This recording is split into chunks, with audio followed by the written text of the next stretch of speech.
তোমার কিছুদিনের আচরণে এমনিতেই বনুর মেজাজ বিগড়েছিল, তার মধ্যে তুমি বিবাহিত এই কথা কেন বলতে গিয়েছিলা? তার উপর তুমি নাকি এক বাচ্চার বাপ, এসব বলেছিলা কেন? এই জন্যই জিদে হোস্টেলে যাওয়ার সিদ্ধান্ত নিয়েছিল। আমি কি করব?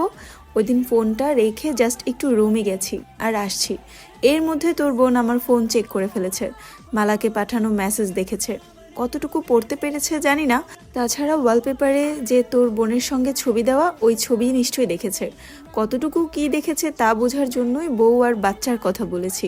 তোর বোনের রিয়াকশন দেখে বুঝেছি ওয়ালপেপারটা সে ভালোভাবে খেয়াল করেনি। কিন্তু পরদিনই তুই আর আমি যখন সোফায় বসেছিলাম, তখন তোর বোন সিঁড়ি থেকে আবারও আমার ফোনের ওয়ালপেপারটা দেখছিল। বউ বাচ্চার ব্যাপারটা বিশ্বাস করুক আর না করুক, ওয়ালপেপার দেখেছে মানে ওরে আর কোনোভাবেই কিছু বিশ্বাস করাতে পারবো না। তাই বাধ্য হয়ে আমার ছবি দিয়ে আরেকটা ছবি এডিট করাইতে হয়েছে। ওই ছবিটা ওয়ালপেপারে দিয়েছি যাতে তোর বোন ভুল না বুঝে। ভাগ্য ভালো, দূর থেকে তোর বোন ওয়ালপেপারটা ঠিকঠাক মতো দেখেনি, না হয় শিওর বুঝে যেত এটা এডিট করা ছবি। তানবীর হাসতে হাসতে আবিরের উপর গড়িয়ে পড়ছে। তানবীরের অট্টহাসি দেখে আবির ভ্রু যুগল কুঁচকে আসে, কণ্ঠ খাদে নামিয়ে হুঙ্কার দেয়, পাগলের মতো হাসছিস কেন? তানবীরের হাসি যেন থামছেই না। হাসতে হাসতে কোনো মতনে বলল, আমার বোনকে এত ভয় পাও? ভয় তো পেতেই হবে, একমাত্র বউ বলে কথা। ও মানে কি না জানি না, আমি তো ওকে আমার বউ মানি। আমার মতে পৃথিবীর 90% বিবাহিত পুরুষই তাদের বউকে ভয় পায়।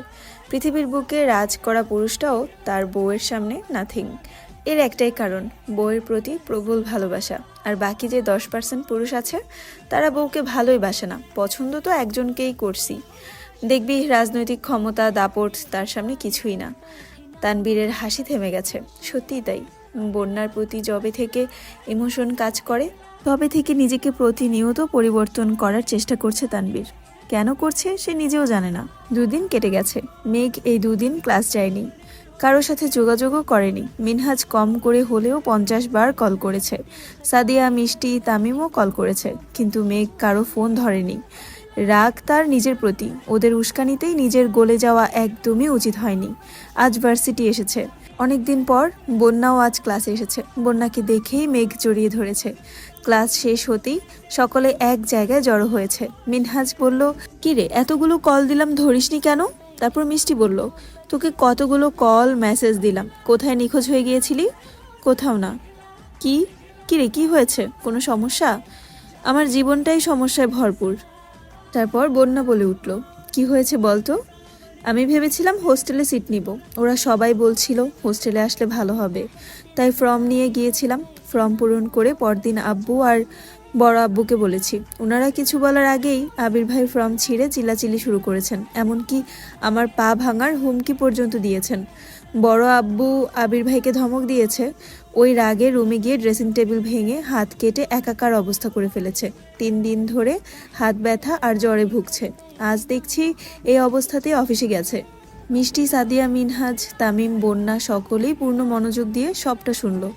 বন্যা আতঙ্কিত কণ্ঠে বলল, তোর বোন বিরাট সাহস আছে। তুই জানিস ছোট থেকে তোরে কিভাবে বড় করেছে। প্রয়োজন ছাড়া এক পা এদিক সেদিক যেতে পারিসনি। তুই ভাবলি কিভাবে যে তোকে হোস্টেলে আসার অনুমতি দিবে? আর তুই অনুমতি চাইতেই বা গেলি কোন সাহসে? তোরে মেরে আদমোড়া করেনি সেই কপাল। তুই আমায় একটা বার কল দিতি, আমি ডিরেক্ট নিষেধ করে দিতাম তোকে। আমি কিভাবে জানবো এমন কিছু হবে? আবির ভাইয়ের উপর রাগ করতেই তো চলে আসতে চেয়েছিলাম। মিষ্টি রাগান্বিত কণ্ঠে বলা শুরু করলো, তুই হোস্টেলে আসলে এই ব্যাটার কি সমস্যা? ব্যাটা বিয়ে করতে পারে, বাচ্চা থাকতে পারে, আর তুই সামান্য হোস্টেলে আসবি, এতেই এত হাঙ্গামা? আসলে পুরুষ জাতটাই খারাপ। আমি তোর জায়গায় থাকলে না বলেই চলে আসতাম। মিনহাজ বলল, দেখ মিষ্টি, সব ছেলে খারাপ হয় না, দেখিস না আমি কত নিষ্পাপ। তামিম বলে উঠল, আমিও। বন্যা বলল, কি বলছিস তুই এসব? আবির ভাই বিবাহিত, বাচ্চা আছে? এসব কি শুনছি মেঘ? উনি সেদিন বলেছিল উনি বিবাহিত, বাচ্চা আছে। তারপর জেনেছি আমার সাথে ফাজলামো করেছে। এই দিক দিয়ে মিষ্টি বলে উঠল, আজকে ফাজলামো করে বলতেছে, 2 দিন পর দেখবি সত্যি সত্যি বউ নিয়ে বাসায় চলে এসেছে। পরে চিল্লাবি না বলে রাখলাম। সাদিয়া বলল, এ মিষ্টি চুপ কর। তোর ব্রেকআপ হয়েছে বলে কি তুই সারা দুনিয়ার মানুষের ব্রেকআপ করিয়ে বেড়াবি? আমি চাই না আমার ফ্রেন্ডরা কেউ ফালতু ছেলের জন্য নিজের জীবনটা বরবাদ করুক। আবির ভাই মোটেই ফালতু ছেলে না। বাদ দে, আমার আবির ভাইকে নিয়ে তোরা কিচ্ছু বলবি না। আমার আবির ভাই ভালো হলেও আমার, খারাপ হলেও আমার, হইছে? মিষ্টি বলল, বেটা বিয়ে করে ফেলেছে শুনে সেদিন তুই কান্নাকাটি শুরু করেছিলি, মনে নাই? এখন আমাদের দোষ। বন্যা বলল, ও দিনে 100 বার আবির ভাইয়ের জন্য কান্না করে, 100 বার হাসে, তাই বলে তোরা ওকে আরো উস্কাবি? আমি 2 দিনের জন্য বেড়াতে গেছি কিনা আমার বেবিটারে ব্রেন ওয়াশ করা শুরু করে দিয়েছিস। মিনহাজ বলে উঠল, আমরা তো চাই তোর বেবিটা হাসি খুশি থাকুক, তোর বেবির খেয়াল রাখার দায়িত্ব তো আমাদেরও। দেখলাম তো কেমন খেয়াল রেখেছিস, ফাঁসাইয়া দিয়া নিজেরা তো বিরাট শান্তিতে আছিস। যা ঝড় গেছে তো আমার বেবিটার উপর দিয়ে গেছে। আবির ভাই বলেছে যারা আমাকে উস্কাইছে তাদের সব কটাকে আদমোড়া করে নিজের বাড়িতে পাঠাবে। তারপর বন্যা বলল, একদম ঠিক আছে, এদের মারই খাওয়া উচিত। বন্যা, তুই এভাবে বলতে পারলি? তুই আমার সঙ্গে কথা বলিস না, বদমাস পোলা। মিনহাজ ঠাট্টার স্বরে বলে উঠল, মনে হয় তোর আবির ভাইয়ের থ্রেটে আমরা ভয় পাইছি। বলিস আসতে, দেখবো নে তোর ভাইয়ের কত পাওয়ার আর আমার ভাই ব্রাদার্সের কত পাওয়ার। বন্যা হাসতে হাসতে বলল, এই গর্জনটা আবির ভাই বা তানবীর ভাইয়ের মুখোমুখি হওয়ার পর যেন থাকে। চল মেঘ। মেঘকে নিয়ে বন্যা চলে গেছে। মেঘ বন্যাকে সব ঘটনা খুলে বলেছে। বন্যা শুধু একটা কথাই বারবার বলছে, তুই আমাকে একটাবার জানাতে পারতি। তুই জানিস তুই বাড়ির প্রত্যেকটা মানুষের কলিজার টুকরা, তারপরও এমন কাণ্ড কেন ঘটালি? আবির ভাই না চিল্লালে তোর ভাই, আব্বু, বড় আব্বু নিশ্চয়ই রাগ দেখাতো। মেঘ নিজের প্রতি নিজেই বিরক্ত। বন্যা আর বেশি কিছু বলেনি। মেঘকে বিদায় দিয়ে নিজেও বাসায় চলে গেছে। এদিকে আবির আজ সকাল সকাল অফিসে এসেছে। হাত এখনো পুরোপুরি ঠিক হয়নি, কিন্তু একটা বিদেশি কোম্পানির সঙ্গে আজ গুরুত্বপূর্ণ মিটিং ছিল। গত 3 বছরের অর্ডারের সমতুল্য এই একটা অর্ডার। সবকিছু ঠিকঠাক থাকলে আবিরদের কোম্পানি দেশের 5টা কোম্পানির মধ্যে একটা হবে।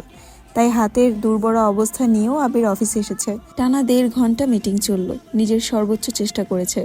মিটিং শেষে ওনারা ডিল কনফার্ম না করেই চলে গেছেন। বলেছে পরবর্তীতে কল দিয়ে জানাবে, তাই সকলেই একটু টেনশনে আছে। আবির আব্বুর থেকে বিদায় নিতে গেলে আলী আহমদ খান আবিরকে ঠান্ডা কণ্ঠে বললেন, শোনো আবির, নিজের রাগ যদি নিয়ন্ত্রণ রাখতে না পারো তবে জীবনে সফল হতে পারবে না। আবির মাথা নিচু করে দাঁড়িয়ে আছে। সে খুব ভালোভাবেই জানে ওই দিনের বাড়িতে ঘটনার ক্ষোভ প্রকাশ করবেন আলী আহমদ খান। চুপচাপ সহ্য করা ছাড়া কিছুই করার নেই তার। আলী আহমদ খান পুনরায় বলল, বাহিরে যাই করো না কেন, বাসায় অন্তত পক্ষে ঠান্ডা থাকার চেষ্টা করবা। ভুলে যেও না তুমি বাড়ির বড় ছেলে, তোমার উপর বাকিরা নির্ভর। তানবীরের মতো মেঘ, মিম, আদি 3 জনকে আগলে রাখার দায়িত্বও তোমার। কোনো বিষয় নিয়ে অতিরিক্ত চেঁচামেচি করলে, রাগ দেখালে তোমার উপর থেকে তাদের ভরসা উঠে যাবে।